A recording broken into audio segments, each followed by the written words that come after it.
Plusieurs fonctions de Excel 2010 vous permettront de retrouver des informations précises sur une date.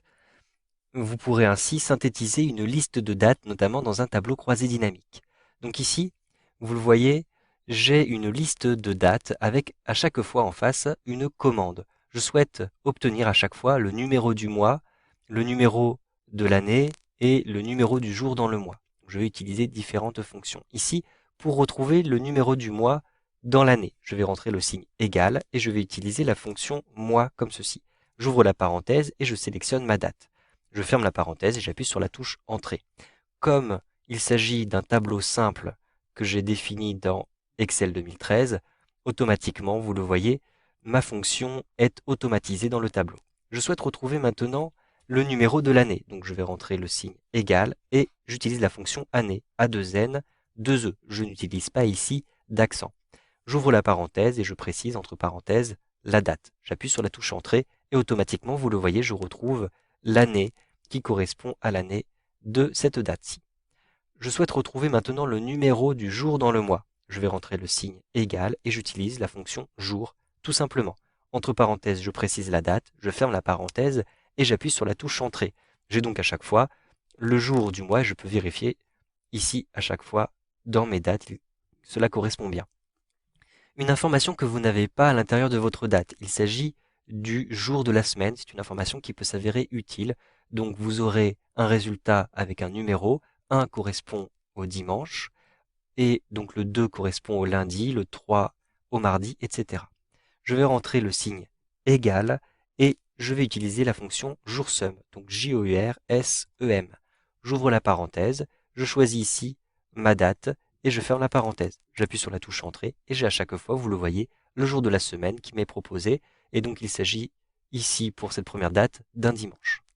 Je vais ensuite choisir le numéro de ma semaine, retrouver le numéro de ma semaine, mais dans l'année. C'est une information que vous n'avez pas non plus en regardant la date. Donc je rentre ici le signe égal et j'utilise la fonction no semaine, no, point, semaine, S-E-M-A-I-N-E. Ensuite, j'ouvre la parenthèse et je sélectionne ma date. Je ferme la parenthèse et j'appuie sur la touche Entrée.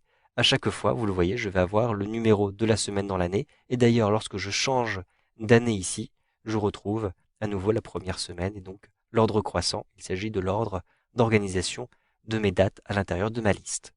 Je vais ensuite calculer l'intervalle entre les dates. Vous avez plusieurs manières de calculer ceci. Vous pouvez utiliser la fonction jour 360 qui vous permet en plus de choisir le mode de comptage européen ou américain. Donc je vais rentrer ici le signe égal et je vais utiliser la fonction jour 360, jour au pluriel 360. J'ouvre la parenthèse et je précise maintenant ma date de début. Donc la date de début se trouve ici en A2. La date de fin se trouve ici en A3 et je rajoute un point virgule, je précise la méthode de calcul. Donc vous avez faux pour méthode américaine et vrai pour la méthode européenne, donc en fonction de là où vous vous trouvez. Je vais choisir la méthode européenne, donc je rentre ici vrai, je ferme la parenthèse et j'appuie sur la touche Entrée. Automatiquement, j'ai l'intervalle qui est calculé à cet endroit-ci. Sachez que vous pouvez aussi calculer et soustraire deux dates. Cela vous permettra de retrouver l'intervalle entre deux dates.